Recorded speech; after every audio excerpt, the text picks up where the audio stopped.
Hello दोस्तों, मैं सौरभ मलिक आप सभी का टॉपिक स्टडी में स्वागत करता हूं। दोस्तों, आज मैथ की वीडियो में हम देखेंगे मैथ के टॉप 300 क्वेश्चन सीरीज का एक और नया पार्ट। इससे पहले 200 क्वेश्चन सीरीज जो मैंने कंप्लीट की है उसका लिंक नीचे डिस्क्रिप्शन बॉक्स में है, वहां से जाके आपको सारी वीडियोस देख सकते हैं। और इसमें मैं कवर करूंगा आरपीएफ में जो क्वेश्चंस पूछे जा रहे हैं मैथ के, उस टाइप के क्वेश्चंस। तो आप इस वीडियो को पूरा एंड तक देखिएगा। ये आईबी एसएससी जीडी के लिए भी बहुत इंपॉर्टेंट रहने वाली वीडियो। तो वीडियो अगर आपको पसंद आए तो प्लीज़ एक लाइक जरूर करिएगा। अपने दोस्तों को फेसबुक पे व्हाट्सएप पे भी जरूर शेयर करिएगा ताकि दूसरे स्टूडेंट की भी हेल्प हो सके। अगर आप चाहते हैं इसी तरीके से आपको डेली मैथ की वीडियो, रीजनिंग की वीडियो, ऑनलाइन टेस्ट की वीडियो मिलती रहे तो नीचे रेड कलर के बटन को दबा करके बेल आइकन को ऑन कर लेना है। आपके पास डेली नोटिफिकेशन पहुंचना स्टार्ट हो जाएगा। जो वीडियोस अभी तक अपलोड हो चुके हैं उन सभी के लिंक नीचे डिस्क्रिप्शन बॉक्स में, वहाँ से जाके आप वो सारी वीडियोस देख सकते हैं। तो चलिए स्टार्ट करते हैं आज की वीडियो को। तो ये पहला क्वेश्चन है आपका, 305 में से वह कौन सी छोटी से छोटी संख्या घटाई जाए ताकि वह 4, 5, 10 और 15 से भाग देने पर प्रत्येक दशा में 2 शेष बचे। देखिए, क्वेश्चन बहुत इंपॉर्टेंट है, लगातार पूछा जा रहा है एग्जाम में कई बार। तो इस क्वेश्चन का सबसे आसान तरीका यही है, जितनी भी संख्याओं से भाग देने की बात की जा रही है क्वेश्चन में, उन सभी का एलसीएम ले लीजिए। ठीक है, क्या लेना है उनका एलसीएम। तो 4, 5, 10, 15 का एलसीएम लेना कोई बड़ी बात नहीं है, सभी स्टूडेंट ले सकते हैं। तो 4, 5, 10 और 15 का एलसीएम कितना आएगा, 60 आ जाएगा। ठीक है, या तो आप एलसीएम मेथड से ले सकते हैं या फिर आप कॉमन सोच भी सकते हैं इतना कि वह कौन सी संख्या होगी जो इन तीनों से भाग हो जाएगी। ठीक है, तो यहाँ पे आपको 60 एलसीएम आपका आ गया है। ठीक है, अब आपको क्या करना है, उस एलसीएम की मल्टीप्लाई ऐसे नंबर में करनी है कि वो 305 से छोटा रहे, बड़ा नहीं होना चाहिए। क्या बोल रहा हूँ मैं, उस एलसीएम की मल्टीप्लाई किसी एक ऐसे नंबर में करनी है कि वो 305 से बड़ा नहीं जाना चाहिए। तो 6 पंजे यानी कि 60 पंजे कितना हो जाएगा, 300 हो जाएगा। ठीक है, अगर मैं 6 कर दूंगा तो बड़ा हो जाएगा। इसका मतलब मुझे बस 5 से ही मल्टीप्लाई करनी है 300। अब जो 300 है, अगर 300 को मैं 4 से डिवाइड करूँ, 5 से करूँ, 10 से करूँ, 15 से करूँ तो ये कंप्लीट डिवाइड हो जाएगा। ठीक है, तो आपको क्या करना है, इसमें 2 शेष बचाना है। अगर इन 4 से, 5 से, 10 से और 15 से भाग किया जाए तो 2 शेष बचना चाहिए। तो आप क्या करेंगे, इस 300 में 2 प्लस कर देंगे तो कितना हो गया, 302। अब अगर आप किसी भी नंबर से डिवाइड करेंगे, इन चारों नंबर से किसी भी नंबर से डिवाइड करेंगे इन चारों में से, तो ये 2 शेष बचेगा। ठीक है, अब यहाँ पे पूछा गया था कि 305 में से क्या वह छोटी से छोटी संख्या घटाई जाए कि एक पूरा भाग हो जाए। तो 305 में से आप 302 को माइनस करिए तो 3 बचेगा। तो आप अगर 305 में से 3 माइनस कर देंगे तो 302 आएगा। 302 कैसा नंबर है, जो कि 4 से, 5 से, 10 से, 15 से किसी से भी भाग करो 2 शेष बचेगा। तो आपका राइट आंसर क्या हो जाएगा, 3। आई होप कि आपको क्वेश्चन समझ में आ गया होगा। ठीक है, चलिए नेक्स्ट क्वेश्चन पे चलते हैं। नेक्स्ट आपका क्वेश्चन है, किसी वस्तु का अंकित मूल्य 200 है। भाई समझ में आया ना, अगर समझ में आएगा तो लाइक कर दीजिएगा, अगर समझ में नहीं आया तो कमेंट बॉक्स में मुझे बता दीजिएगा, क्योंकि आगे भी मैं इस टाइप की क्वेश्चंस लेके आता रहूँगा। ठीक है, तो उस वीडियो में कवर हो जाएगा। यहाँ पे है कि किसी वस्तु का अंकित मूल्य 200 है, अंकित मूल्य पर 12 से ही 1/2% बटा देकर यानी कि डिस्काउंट देकर भी 25% का लाभ अर्जित किया जाता है। वह वस्तु का क्रय मूल्य क्या है। आपको क्या बताना है, उस वस्तु का क्रय मूल्य बताना है। तो आप क्या करेंगे, सबसे पहले 200 रुपये पर 12.5% का डिस्काउंट देंगे। तो अगर आप 200 रुपये का 12.5% कैलकुलेट करें तो कितना आएगा, 25। तो आप 200 में से 25 को माइनस करेंगे तो कितना आएगा, 175। ठीक है, अब जो 175 जो ये वैल्यू आई है आपकी, इसमें भी 25% का लाभ इंक्लूड है। समझे, क्यों इंक्लूड है, क्योंकि यहाँ पे बोला गया किसी वस्तु का अंकित मूल्य 200 है, उस अंकित मूल्य पर 12.5% का छूट देने के बाद भी, बटे का मतलब डिस्काउंट देने के बाद भी 25% का लाभ अर्जित किया जाता है। यानी कि 175 जो अमाउंट लिखा है 125% के इक्वल अभी भी है। ठीक है, और हमें क्या निकालना है, उस वस्तु का क्रय मूल्य निकालना है, यानी कि उस वस्तु का आपको सीपी निकालना है। ठीक है, तो सीपी कैसे निकालेंगे, इसको 125 से भाग करेंगे और गुणा कर देंगे 100 से। भाई समझ में आ रहा है ना, इस जो 175 अमाउंट बची है डिस्काउंट देने के बाद, इसमें भी आपका 25% का प्रॉफिट इंक्लूड है। अगर इसमें 25% का प्रॉफिट इंक्लूड है तो ये कितने परसेंट की वैल्यू हो गई, ये 125% की हो जाएगी। और इसे आपको 100% बनाना है तो इसको 175 को 125 से भाग करेंगे और 100 से गुणा कर देंगे। तो 25 चौका 100 और 25 पंजे 125 यानी 5 बार ये चला जाएगा और 5 से जाएगा 75, 35 बार। ठीक है, तो यहाँ पे 35 चौका कितना हो जाएगा, 140। तो जो सीपी है, जो उसका क्रय मूल्य है, वो 140 आ जाएगा। यही आपसे क्वेश्चन में पूछा गया है। आई होप कि आपको ये क्वेश्चन भी समझ में आ गया होगा। ठीक है भाई, चलिए नेक्स्ट क्वेश्चन पे मूव करते हैं। अगर समझ में आता रहे तो कमेंट बॉक्स में बताते रहिएगा। देखिए एक क्वेश्चन बहुत अच्छा है ये, और एग्जाम में पूछा गया था अभी, आरपीएफ एसआई या कांस्टेबल में पूछा गया था ये। 1500 बाढ़ पीड़ितों हेतु 48 दिनों का भोजन सामग्री है। 1500 बाढ़ पीड़ितों के लिए 48 दिनों का भोजन सामग्री अवेलेबल है। यदि 13 दिनों के बाद कुछ बाढ़ पीड़ित और आ जाते हैं, 13 दिनों के बाद कुछ बाढ़ पीड़ित और आ जाते हैं, तो भोजन सामग्री 25 दिन में ही चल पाती है, यानी कि 25 दिन ही चल पाती है। तो नए आने वाले बाढ़ पीड़ितों की संख्या क्या है ये आपको बताना है। क्वेश्चन को ट्राई करके देखिए आप खुद उसे भी, कि आप इसको सही कर पाते हैं नहीं कर पाते हैं, क्योंकि अच्छा क्वेश्चन है। देखिए इसको करने का सबसे आसान तरीका यही है कि यहाँ पे देखिए 1500 बाढ़ पीड़ितों का खाना कितना होगा। 1500 बाढ़ पीड़ितों का खाना अगर देखा जाए 48 दिनों से मल्टीप्लाई कर दिया जाए तो टोटल खाना आ जाएगा कि इतना खाना हमारे पास अवेलेबल था। उसमें से 13 दिनों का हम माइनस कर देंगे। तो हमें सब कुछ करना नहीं है, हमें सारी मल्टीप्लाई करके माइनस करके करना नहीं है, क्योंकि इससे कैलकुलेशन बढ़ेगी और कुछ नहीं होगा।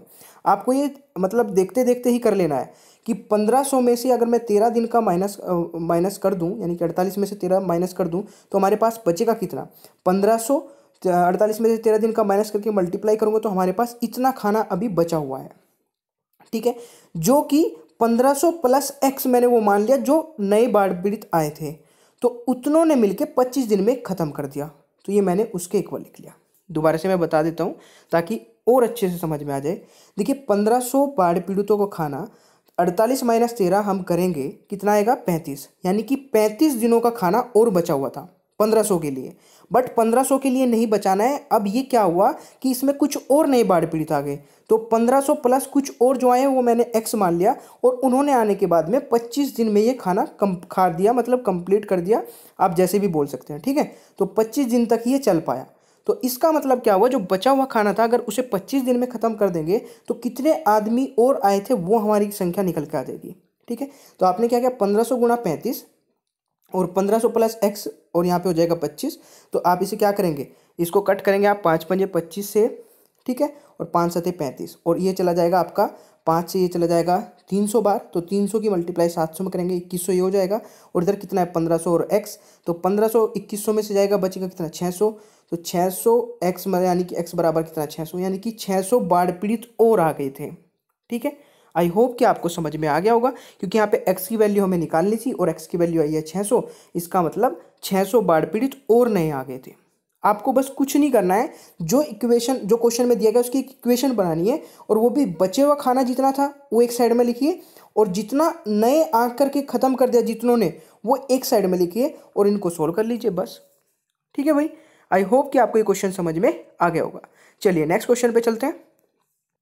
और देखिए इसमें डीआई के क्वेश्चन भी आपको मिलेंगे, तो वीडियो को पूरा एंड तक देखिएगा, ठीक है। तो यहाँ पे नेक्स्ट क्वेश्चन है, राकेश ने 900 रुपये प्रति क्विंटल की दर से गेहूं की कुछ बोरियां खरीदी, ठीक है। 900 रुपये प्रति क्विंटल के हिसाब से उसने कुछ गेहूं की बोरियां खरीदी। उसमें से 20% गेहूं सड़ गए, उसमें से 20% गेहूं सड़ गए, कोई प्रॉब्लम नहीं है। शेष गेहूं को वह प्रति किलोग्राम किस दर से बेचे कि उसे 40% का लाभ हो। तो यहाँ पे आपको देखिए क्या करना है, जो 900 रुपये प्रति क्विंटल के हिसाब से उसने गेहूं खरीदे थे उस पर उसे 40% का लाभ कमाना है, ठीक है। तो जो 900 के हिसाब से खरीदे थे इसका मतलब वो तो उसकी 100% वैल्यू के इक्वल होंगे। तो 900 आपके 100% के, और उसमें मुझे 40% का लाभ कमाना है, यानी कि 100 से ऊपर 40 कमाना है। तो मल्टीप्लाई हम 140 से कर देंगे तो कितना हो जाएगा 1260, ठीक है। 1260 आपके पास मिल गया।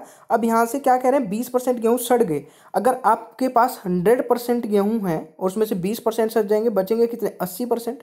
अब इन 80% को आपको किस उसमें बेचना है, 1260 में बेचना है। तो प्रति क्विंटल क्या आएगा, वो आपका नया प्राइस आ जाएगा।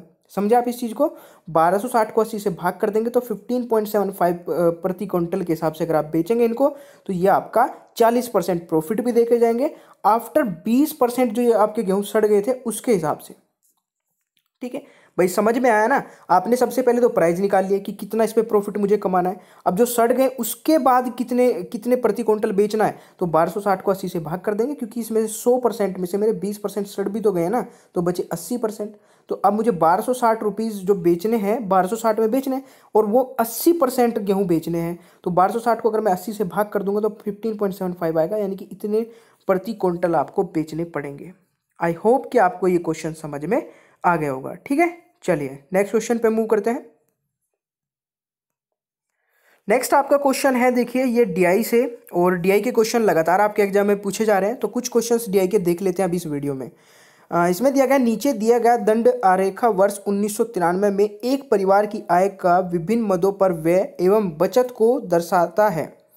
1993 में व्यय की गई परिवार की आय, तो ये देखिए बहुत सारे खर्चे हैं जो 1993 में किए गए थे, भोजन पर, बचत पर, कपड़ा, मकान, शिक्षा, ठीक है, परिवहन, अन्य पर, ये सब कुछ यहाँ पे प्रतिशत में दिए गए हैं। ठीक है, ये सब कुछ प्रतिशत में है भाई, ध्यान रखिएगा, यहाँ पे स्पेशली दिया गया है प्रतिशत में। ठीक है, और यहाँ पे अब क्वेश्चन देखते हैं इसके रिगार्डिंग क्या क्या पूछे जा रहे हैं। जैसे आपका ये पहला क्वेश्चन होगा, ठीक है, फर्स्ट क्वेश्चन आपका ये होगा, कपड़ों पर व्यय की गई आय का प्रतिशत बचत पर आय के प्रतिशत के कितना अधिक है। दोबारा से पढ़िए, कपड़ों पर व्यय की गई आय का प्रतिशत बचत की आय पर आय के प्रतिशत का कितना अधिक है। तो कपड़ों पर कितना किया गया था भाई, 15%। ठीक है, और बचत पे कितना, 12, यानी कि बचत कितनी हुई थी, 12.5%। तो डिफरेंस कितना आएगा आप देख लीजिए, 2.5 आएगा। तो 2.5 इज द राइट आंसर। तो इस टाइप के क्वेश्चंस आपके एग्जाम में ऑलरेडी पूछे जा चुके हैं, जो कि बिल्कुल भी हार्ड नहीं है। ठीक है ना, चलिए नेक्स्ट क्वेश्चन दूसरे वाले देखते हैं। दूसरे वाले में क्या पूछा जा रहा है, देखिए बिल्कुल देखते ही सोल्व हो गया, इसमें कुछ भी नहीं करना पड़ा है। दूसरे वाला है, यदि वर्ष 1993 में परिवार की कुल आय आपकी 10 लाख थी, सॉरी 1 लाख होगी, ठीक है, 1 लाख थी, तो 1993 में परिवार की कुल बचत थी।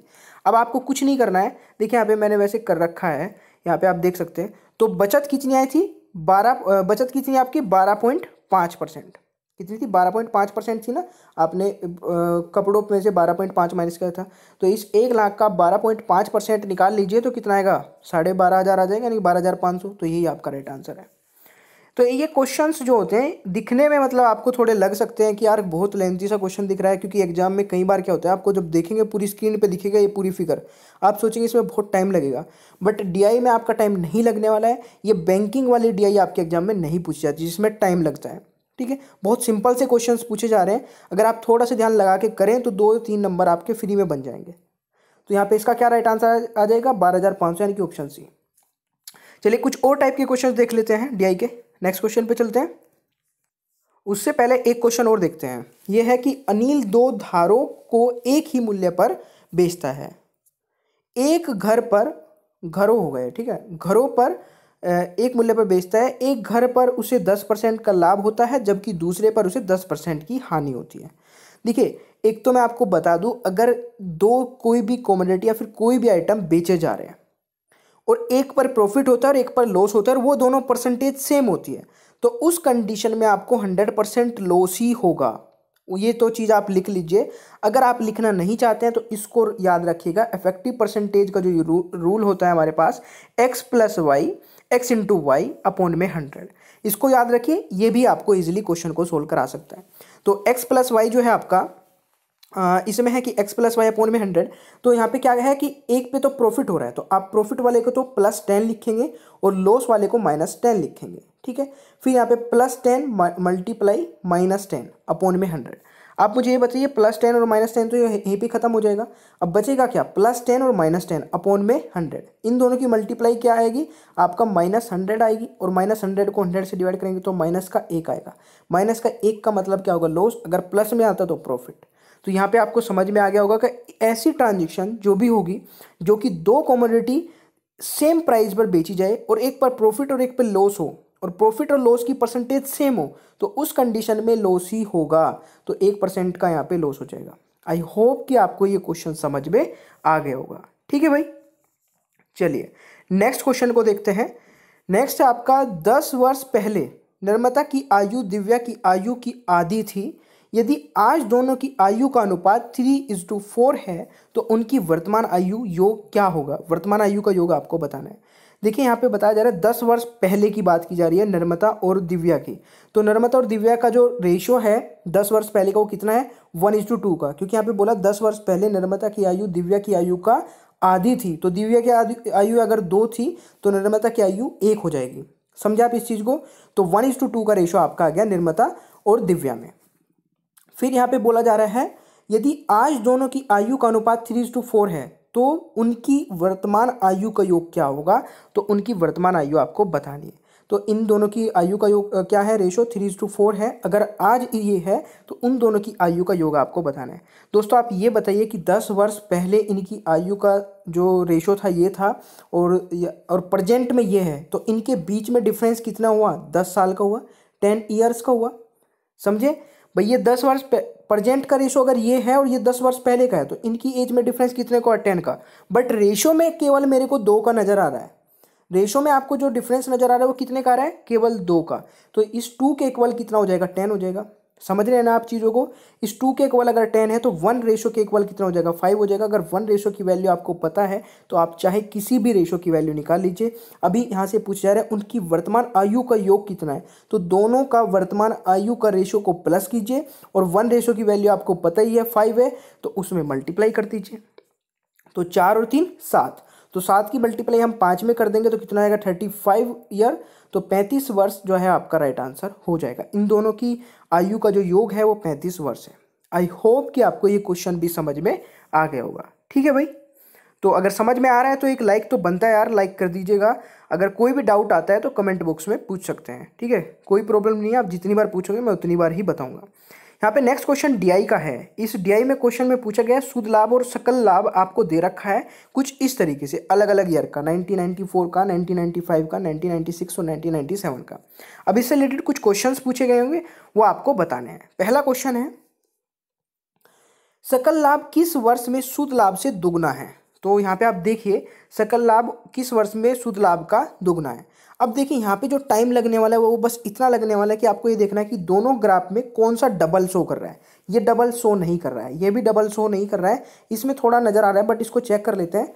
ये कितना है, 25, तो ये 50 होना चाहिए। ये कितना है, 45, तो डबल नहीं है। तो यहाँ पे देखिए ये कितना है, 25 और ये 50 है, इसका मतलब ये डबल शो कर रहा है। 1997 आपका राइट आंसर हो जाएगा। ठीक है भाई, तो ए ऑप्शन करेक्ट हो जाएगा।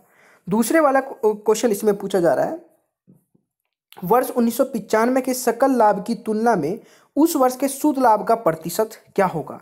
तो देखिए यहाँ पे वर्ष 1995 में जो होगा आपका सकल लाभ, और देखिए इनका दोनों को बता रखा है। शुद्ध लाभ कितना है आपका, शुद्ध लाभ है आपका, ये लाइन इस तरीके से है, तो ये हो जाएगा आपका 25। ठीक है, और सकल लाभ कितना हो जाएगा, 40। तो 25/40 इंटू 100 कर दीजिए, आपका राइट आंसर आ जाएगा। ठीक है, तो यहाँ पे देखिए 15 मैंने लिख दिया यहाँ पे, 15 ही होगा। हाँ, ये 15 होगा ना, 25 नहीं होगा, 15 होगा। तो 15/40 गुना 100 करना है। तो यहाँ पे देखिए 20 से जाएगा 2 बार और ये जाएगा 5 बार, और 15 की 5 में करेंगे 75/2, 37.5% is the correct answer. I hope कि आपको ये क्वेश्चन भी समझ में आ गया होगा। ठीक है भाई, चलिए नेक्स्ट क्वेश्चन एक और देखते हैं डीआई से ही। भाई डीआई के क्वेश्चन आपको शायद इजी लग रहे होंगे, ठीक है, बट यही क्वेश्चन एग्जाम में पूछे जा रहे हैं। यही रियलिटी है कि आपके एग्जाम में इतना ही इजी क्वेश्चन पूछे जा रहे हैं। अगर मैं बैंकिंग की जो कराता हूँ मैथ, उसमें थोड़ा हार्ड रहता है और उसका लेवल हार्ड आता है, उसमें आपको डायरेक्ट इतनी इजीली क्वेश्चन सोल्व नहीं कर सकते हैं डीआई के, तो वो क्वेश्चन आपके एग्जाम में नहीं पूछे जाने हैं। ठीक है, जैसे इस क्वेश्चन को देखते हैं, थोड़ा सा बढ़िया क्वेश्चन है ये। किसी नगर की संख्या जनसंख्या 3,60,000 है, उसके विभिन्न व्यावसायिक निम्नलिखित पाई आरेखा में प्रदर्शित की गई है। ये देखिए आपका जो बताया गया है कि कौन कितना खर्च करता है, कौन कितना कमाता है। तो यहाँ पे एक, तो जो इसमें आपका जो ये आपका नगर है जिसमें 3,60,000 जनसंख्या है जिसकी, उसमें 120 डिग्री आपका नौकरी करते हैं।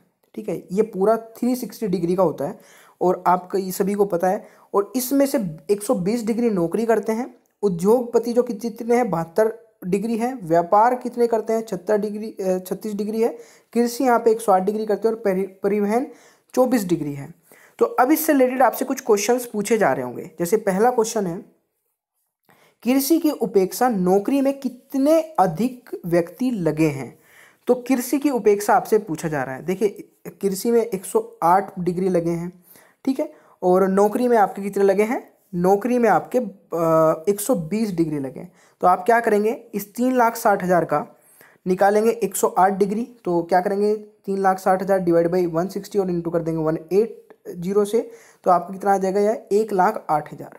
और नौकरी वालों को क्या करेंगे, 3,60,000 का 120 डिग्री निकालेंगे तो 120 की मल्टीप्लाई करेंगे, 360 से भाग कर देंगे तो ये आ जाएगा आपका 1,20,000।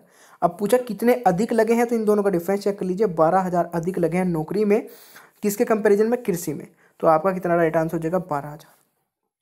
तो पहले का इसका राइट आंसर 12,000 आ गया। इस टाइप के क्वेश्चंस पूछे जाते हैं भाई। दूसरा है आपका ये वाला, कुल जनसंख्या का कितना प्रतिशत परिवहन व्यवसाय में है। कुल जनसंख्या कितना प्रतिशत परिवहन व्यवसाय में है, तो देखिए 3,60,000 टोटल है और परिवहन में कितना है, 24 डिग्री है। तो आप क्या करेंगे, यहाँ पे 3,60,000 का 24 डिग्री निकालेंगे तो 3,60,000 24 मल्टीप्लाई 24/60 कर देंगे, यहाँ 360 कर देंगे तो आपका 24,000 आ जाएगा। अब यहाँ पे पूछा कितने प्रतिशत है। अब बहुत सारे बच्चे यहाँ पे गलती कर सकते हैं कि यार ये तो 24,000 आ गया, अब कैसे प्रतिशत निकालूं। प्रतिशत निकलेगी टोटल पे, तो यहाँ पे टोटल में कैसे निकालेंगे भाई, टोटल कितना है, 3,60,000 है तो 24,000 बटे 3,60,000 और मल्टीप्लाई करना है 100 से, तो 6.6% आ जाएगा और यही आपका करेक्ट आंसर हो जाएगा। आई होप कि आपको समझ में आ रहा होगा, जिस तरीके के क्वेश्चंस एग्जाम में पूछे जाते हैं वो मैं आपको यहाँ पे करा रहा हूँ। ठीक है, चलिए नेक्स्ट क्वेश्चन पे चलते हैं। एक क्वेश्चन है आपका, एक निश्चित दूरी तय करने जा रहे दो व्यक्तियों ए तथा बी की चालों का अनुपात 3:4 है। 3 और 4 है ए और बी की चालों का अनुपात, 3 और 4। ठीक है, मंजिल तक पहुंचने में ए बी से 30 मिनट अधिक लेता है। मंजिल तक पहुंचने में ए बी से 30 मिनट अधिक लेता है। ए द्वारा इस दूरी को तय करने में लिया गया समय कितना होगा, यह आपको बताना है। तो देखिए यहाँ पे 3:4 का आपका जो है रेशो है चाल का जो दिया गया है। समय का क्या हो जाएगा, समय का इसका अपोजिट हो जाता है। ठीक है, तो समय का आपका 4:3 हो जाएगा, क्योंकि जो जितनी चाल से चलेगा, अगर ये कम चाल से चलेगा तो अधिक समय लेगा और ये ज़्यादा चाल से चलेगा तो ये कम समय लेगा। ठीक है, तो यहाँ पे बताया जा रहा है ए बी से 30 मिनट अधिक लेता है। ए बी से 30 मिनट अधिक लेता है, बट जो समय में मेरे को नज़र आ रहा है रेशो में, वो केवल 1 का डिफरेंस आ रहा है, यानी कि जो ए है वो केवल 1 अधिक लेता है रेशो में। बट जो ये रेशो का डिफरेंस आया है ना, यही 30 मिनट के इक्वल हो जाएगा, यानी कि 1 रेशो के बराबर 30 मिनट है। समझ रहे हैं ना आप इस चीज़ को भाई, चाल का रेशो हमें दिया गया था क्वेश्चन में। अब यहाँ पे बताया गया कि ए जो है वो बी से 30 मिनट अधिक समय अधिक लेता है, तो इसका मतलब ये रेशो में तो केवल 1 का डिफरेंस दिखा रहा है। तो 1 रेशो बराबर कितना हो जाएगा, 30 मिनट। अगर 1 रेशो बराबर 30 मिनट है तो आप यहाँ पे देख सकते हैं कि अब टोटल टाइम कितना लेता होगा, यही आपसे पूछा गया है ना, ए द्वारा इस दूरी को तय करने में लिया गया समय कितना होगा। तो आप क्या करेंगे, यहाँ पे ये 4 रेशो समय ले रहा है पूरा। ठीक है, ए तो आप 1 रेशो बराबर 30 है तो 4 की मल्टीप्लाई 30 में 120 मिनट ले रहा है, या तो 120 मिनट आपको ऑप्शन मिलेगा, या फिर यहाँ पे 2 घंटे आ जाएंगे, क्योंकि 1 घंटे में 60 मिनट होती है, तो 2 घंटे आपको ऑप्शन मिल जाएगा। आई होप कि आपको ये क्वेश्चन भी समझ में आ गया होगा। अगर समझ में आ रहा है तो यार प्लीज़ लाइक करिएगा। ठीक है, चलिए नेक्स्ट क्वेश्चन पे चलते हैं। चलिए एक क्वेश्चन और देख लेते हैं। यहाँ पे इस टाइप का क्वेश्चन भी लगातार पूछा जा रहा है, मैं चीज़ें बहुत सारी क्लियर करने वाला हूँ इस क्वेश्चन से। 40 किलोमीटर प्रति घंटा की चाल से चल रही 300 मीटर लंबी रेलगाड़ी अपने ही दिशा में 4 किलोमीटर प्रति घंटा की चाल से जा रहे व्यक्ति को कितने समय में पार करेगी। देखिए जो ट्रेन चल रही है वो 400 किलोमीटर प्रति घंटा की चाल से चल रही है और ट्रेन की लंबाई 300 मीटर है। एक आदमी जा रहा है उसी दिशा में 4 किलोमीटर प्रति घंटा की चाल से, और आदमी की कोई मतलब हाइट होती है, कुछ लंबाई नहीं होती है। जैसे ट्रेन की लंबाई होती है 300 मीटर, तो ऐसी कोई आदमी की नहीं होती है। तो यहाँ पे जो हमारा फॉर्मूला यूज होगा उसे सभी को पता है। जब भी कोई लंबी चीज़ किसी भी छोटी चीज़ को पार करती है, तो जो लंबी चीज़ होती है उसी की ही लंबाई को हम चाल के डिफरेंस से डिवाइड कर देते हैं। चाल का डिफरेंस क्यों, जब यहाँ पे मैंने लिख दिया, जब दो मूविंग ऑब्जेक्ट एक ही डायरेक्शन में मूव करते हैं, जाते हैं, तो हमें दोनों की चाल का डिफरेंस लेना होता है। ठीक है, तो अब 2 मूविंग ऑब्जेक्ट है, एक तो ट्रेन जा रही है, एक आदमी जा रहा है। ट्रेन जा रही है 40 किलोमीटर प्रति घंटा से, आदमी जा रहा है 4 किलोमीटर प्रति घंटा से। इन दोनों का अंतर लेंगे और भाग कर देंगे रेल की लंबाई को। तो रेल की लंबाई तो आपकी 300 है और इन दोनों का जो अंतर आएगा वो कितना आएगा, 40 माइनस आपका हो जाएगा। हाँ, अब यहाँ पे ये भी पंगा आपको पड़ेगा कि ये किलोमीटर में दे रखा है और जो लंबाई है वो मीटर में है, तो इसको किलोमीटर को भी मीटर में बदलना पड़ेगा। तो जब भी किलोमीटर से मीटर में बदलते हैं तो 5/18 से मल्टीप्लाई कर देते हैं, और यहाँ पे क्या होगा, 40 में से 4 जाएगा, डिफरेंस तो हमारा आ गया 36 किलोमीटर प्रति घंटा। पर इस किलोमीटर प्रति घंटा को हमें मीटर पर सेकंड में बदलना है, तो 36 की मल्टीप्लाई 5/18 में भी करनी पड़ेगी। तो 18 दूनी 36 और 2 की मल्टीप्लाई 5 में करेंगे तो 2 पंजे 10, आपका 10 मीटर पर सेकंड आ गया। तो यहाँ पे आपको क्या करना है, 300 मीटर वाली लंबी ट्रेन को 10 से भाग कर देना तो 30 सेकंड में इसको पार कर देगी। ठीक है, जो ये 300 मीटर लंबी ट्रेन है ना, तो ये इसको जो लड़का जा रहा है उसी दिशा में वो उसे 30 सेकंड में पार कर देगी। आई होप कि आपको ये क्वेश्चन भी समझ में आ गया होगा। ठीक है दोस्तों, अगर समझ में आ रहा है तो यार लाइक कर दीजिएगा। नेक्स्ट आपका क्वेश्चन है, 2 पाइप ए तथा बी एक टंकी को भरने में क्रम 15 घंटे तथा 24 घंटे लेते हैं तथा एक निकासी पाइप सी इस भरे टंकी को 30 घंटे में खाली कर देता है। यदि तीनों पाइप एक साथ खाली टंकी में खोल दिए जाएं तो इसे भरने में कितना समय लगेगा, ये आपको बताना है। तो देखिए यहाँ पे ए भरता है 15 मिनट में, बी भरता है 24 मिनट में और सी उसको खाली कर देता है 30 घंटे में। सॉरी, ये घंटे की बात की जा रही है, 15 घंटे, 24 घंटे और 30 घंटे में। तो यहाँ पे आपको क्या करना है, सबसे पहले तो इन तीनों का एलसीएम लीजिए, जो कि इसकी टोटल कैपेसिटी आ जाएगी। इस टैंक की टोटल कैपेसिटी कितनी है, 120 यूनिट की। तो यहाँ पे मैं क्या करूँगा, ए इसको 15 घंटे में भरता है तो 1 घंटे में कितना यूनिट पानी भरता होगा, 120 को 15 से भाग करूँगा तो 8 यूनिट पानी ये भरता होगा। फिर 120 को 24 से भाग करूँगा तो बी 1 घंटे में 5 यूनिट पानी भरता होगा। 120 को 30 से भाग करूँगा तो सी 1 घंटे में 4 यूनिट पानी भरता होगा। अब यहाँ पे बात आती है कि यदि तीनों पाइप को एक साथ खाली टंकी में खोल दिया जाए तो इसे भरने में कितना समय लगेगा। तो यहाँ पे देखिए, दोनों मिलके ये जो पाइप है 13 यूनिट पानी भरते हैं। ठीक है, 8 और 5 13 और 4 ये खाली कर देता है। इसका मतलब 1 घंटे में केवल 9 यूनिट पानी पहुंच पाता है। तो 120 यूनिट पानी को भरने में कितना समय लगेगा, 120 को 9 से भाग कर देंगे तो ये जाएगा आपका 13 कंप्लीट 3/9, इसको भी कट कर देंगे 3 से तो 1/3, तो 13 कंप्लीट 1/3। अगर मैं यहाँ पे मिनट निकालूँ 1/3 की मिनट निकालूँ तो 60 से कर देंगे हम यहाँ पे मल्टीप्लाई, तो ये जाएगा 20, यानी कि 20 मिनट, 13 घंटे 20 मिनट में इसको भर देगा। तो दोस्तों ये भी